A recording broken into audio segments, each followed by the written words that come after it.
या देवी सर्वभूतेषु महागौरी रूपेण संस्थिता नमस्तस्यै नमस्तस्यै नमस्तस्यै नमो नमः। नवभारत टाइम्स के सभी पाठकों और दर्शकों को मेरा यानी नवीन का नमस्कार।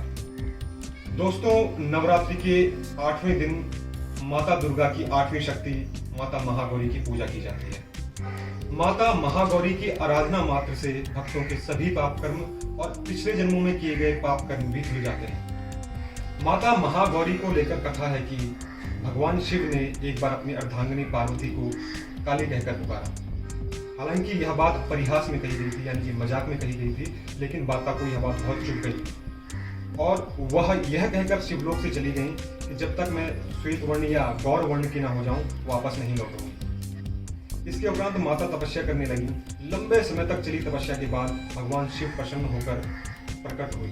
भगवान शिव ने माता को कहा कि आप गौर वर्ण प्राप्त करना चाहती हैं तो इसके लिए आप गंगा में जाकर स्नान कर लें। माता ने ऐसा ही किया। इसके बाद उनके शरीर से एक अन्य देवी का प्रादुर्भाव हुआ जो देवी कौशिकी कहलाई। इसके बाद माता पार्वती का अंग चंद्रमा के समान शोभायमान गौर वर्ण का हो गया। इसके बाद देवी पार्वती गौरी कहलाई। अत्यंत गौर वर्ण वाली महादेव की प्रिया होने के कारण देवी को महागौरी के नाम से भी जाना जाता है। माता का यह स्वरूप पूर्णतः चंद्रमा के समान गौर वर्ण का है। इनकी 4 भुजाएं हैं और इनका वाहन वृषभ है। इनका एक हाथ अभय मुद्रा में है और एक वर मुद्रा में। वहीं इनकी 2 भुजाओं में शिव के समान त्रिशूल और डमरू है।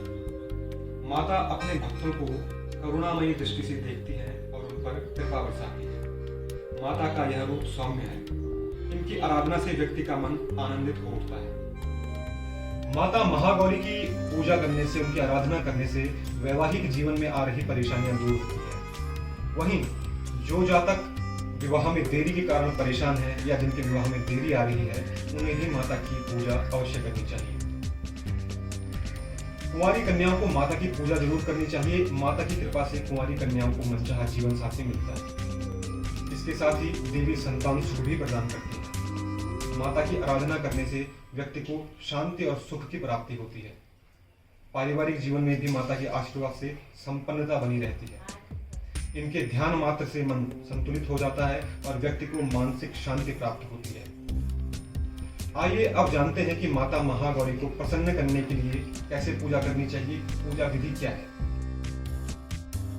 माता की पूजा करते समय सबसे पहले इनका ध्यान करते हुए मन में माता की छवि को बसा लें और श्वेते वृषे समारूढ़ा श्वेतांबर धरा शुचि महागौरी शुभम दध्यान महादेव परमोददा, इस मंत्र को बोलते हुए इनका ध्यान करें। इसके बाद धूप दीप जलाकर माता को अक्षत, फल, फूल, नैवेद्य आदि अर्पित करें।